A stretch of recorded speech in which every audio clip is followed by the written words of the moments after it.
आपको पहले कस्टमर को नॉर्मल पोजीशन में रखना है और इस तरह से नॉर्मल पोजीशन पर पहले ऑफ शोल्डर राउंड का नाप लेना है और उसके बाद कस्टमर का हाथ थोड़ा ऊपर खिसकाना है, यानी इस तरह ऊपर की तरफ हाथ करेंगे तो यहाँ पर ये जो मूवमेंट हुआ है उतना मूवमेंट आपको स्लीव में चाहिए। इसलिए जब हम स्लीव अटैच करते हैं तो यहाँ पर थोड़ी क्रीज रहती है, क्योंकि हमें अपने हाथ को आगे की तरफ भी ऐसे मोड़ना है। अगर हम अपना हाथ आगे की तरफ ऐसे करते हैं तो यहाँ पर सही रहता है, लेकिन अगर यहाँ पर पहले से ही पूरा फिक्स है तो आप अपना हाथ को आगे की तरफ मूवमेंट नहीं कर पाएंगे। तो इसलिए आपको ये समझना ज़रूरी है कि हाथ का मूवमेंट किस तरह का रखना है, उसके अनुसार आप यहाँ पर स्लीव का आर्महोल को कटिंग कर सकते हैं। और अगर आपको अपने हाथ का मूवमेंट ऊपर की तरफ ज़्यादा रखना है तो यहाँ पर हमने शॉर्ट स्लीव की लंबाई पर जो आर्म राउंड का नाप लिया था उसमें हमने 0.25 इंच बढ़ाया था, उसकी जगह आप आधा इंच बढ़ा देंगे तो ये केप हाइट नीचे की तरफ आएगी, यानी हाथ का मूवमेंट ऊपर की तरफ ज़्यादा होगा।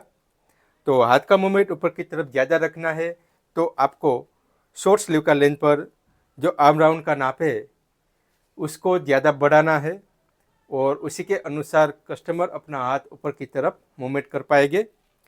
लेकिन ध्यान रखिएगा, आपको जितना ये मूवमेंट ज़्यादा चाहिए वैसे ही हाथ ऐसे नीचे रहेगा तो यहाँ पर क्रीज आएगी, उसको भी एक्सेप्ट करना पड़ेगा। तो ज़्यादातर आपने देखा होगा कि नॉर्मल स्लीव अटैच करने के बाद कुर्ती या फिर ब्लाउज का शोल्डर फोल्डिंग हो जाता है, तो फिर हमें ऐसा लगता है कि हमने डीप नेक कटिंग में कुछ गड़बड़ी की है।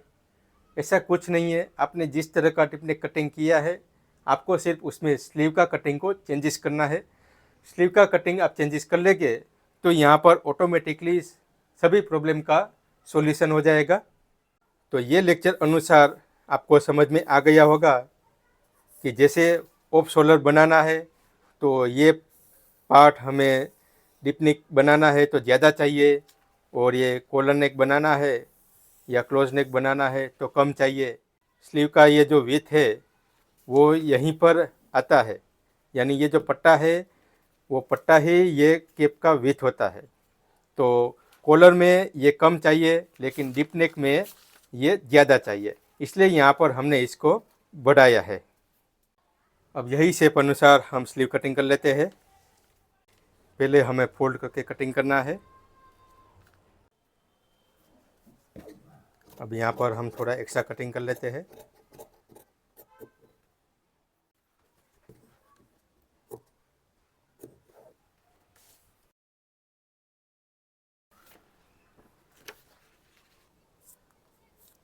अब ये शेप अनुसार मार्किंग करके कटिंग कर लेना है। यहाँ लिख लेना है ये फ्रंट पार्ट है और ये बैक पार्ट है।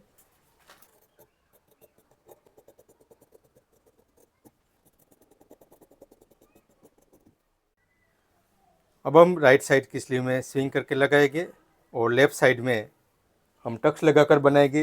ये स्लीव में ये जो कट लगाया है वो फ्रंट है, यानी ये लेफ़्ट साइड का स्लीव बनेगा। तो यहाँ पर देखिए हम ऊपर से 3 इंच का मार्किंग कर रहे हैं और यहाँ ऊपर की तरफ हम यहाँ पर 0.75 इंच मार्किंग कर रहे हैं। अब आर्म कर्व स्केल से यहाँ पर हमें इसको ड्रॉ कर लेना है। टक्स का शेप गोलाई में होना ज़रूरी है, क्योंकि बॉडी पर शोल्डर का पार्ट अंदर की तरफ है तो स्लीव में ये पार्ट भी गोलाई होना चाहिए, क्योंकि ये गोल होगा तभी बॉडी पर अच्छे से बैठेगा। अगर आप डायरेक्टली इस तरह स्ट्रेट टक्स लगाएंगे तो यहाँ पर पॉइंट खड़ा होगा, तो ऐसा नहीं होना चाहिए। अब हम इसका स्टिचिंग समझते हैं। पहले हमें राइट साइड वाली स्लीव में यहाँ पर स्विंग करना है। अब इसमें देखिए 4 इंच यहाँ पर आ रहा है, तो यहाँ पर नापने पर 3.5 इंच नाप है, यानी 3.5 इंच पे हमें इसको स्विंग करके नहीं लगाना है।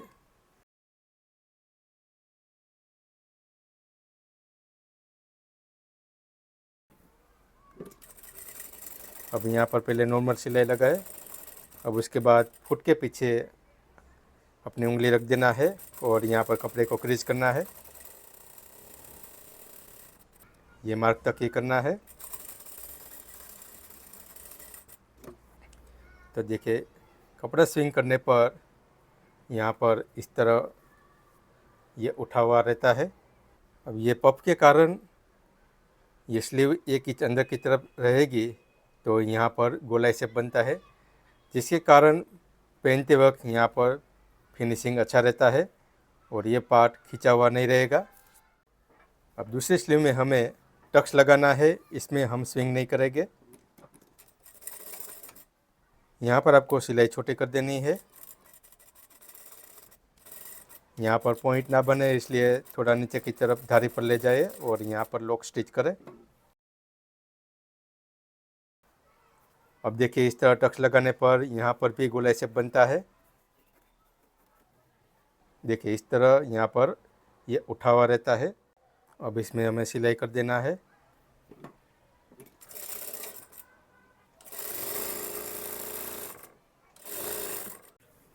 अब पहले हम राइट साइड की स्लीव लगाएंगे जिसको हमने स्विंग किया है।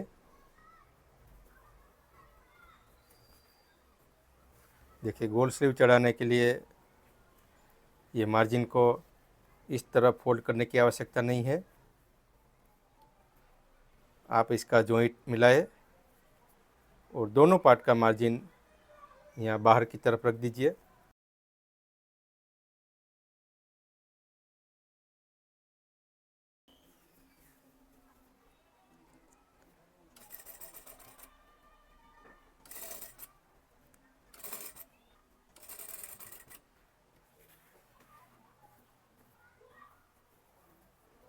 शोल्डर का सेंटर पर ये स्लीव का सेंटर मैच करना है और उसके बाद स्लीव का ये जो पार्ट बढ़ रहा है उसको यहाँ पर अंदर की तरफ पुश करते हुए सिलाई करना है।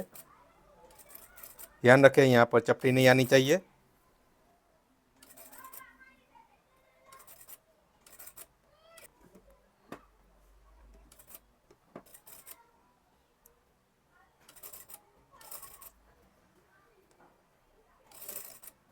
देखिए यहाँ पर सेंटर मैच हो चुका है।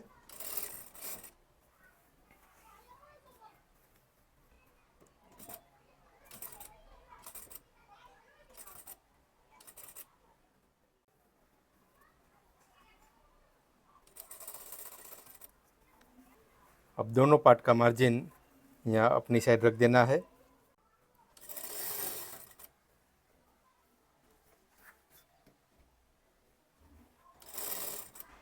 अब यहाँ पर लॉक स्टिच करके कंप्लीट करना है।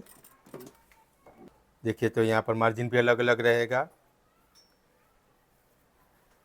और यहाँ नीचे की तरफ देखें तो यहाँ पर ओपन भी नहीं रहेगा। इस तरह यहाँ पर राउंड स्लीव अटैच होता है। अब यहाँ पर दूसरा स्लीव अटैच करेंगे।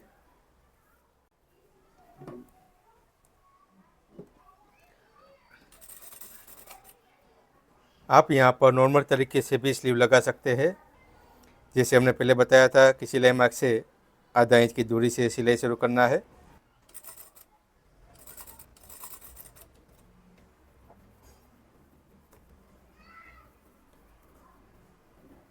यहाँ पर भी स्लीव का सेंटर या मैच होना चाहिए।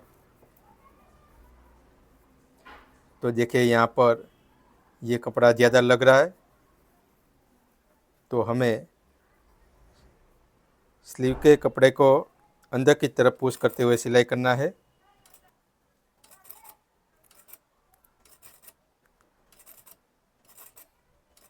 यहाँ पर आप पहले ही मशीन का सिलाई से थोड़ा स्विंग भी कर सकते हैं। अब देखिए दोनों पार्ट का सेंटर मैच हो चुका है।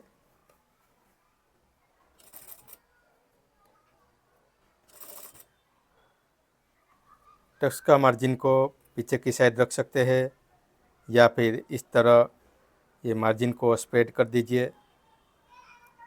इस तरह दोनों तरफ स्प्रेड कर दीजिए और सिलाई लगाइए ताकि यहाँ पर ज़्यादा थिकनेस ना बने।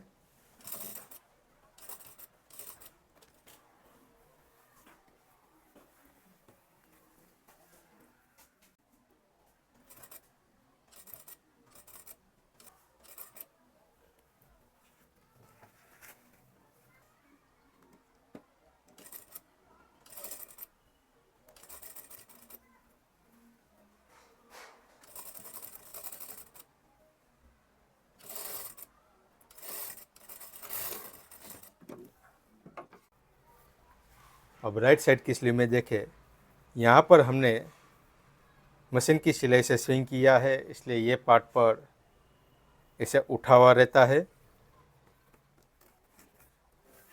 और यहाँ पर देखिए, हमने टोटल डेड एज का मार्जिन टक्स में कवर किया है, इसलिए यहाँ पर इतना उठा हुआ नहीं है।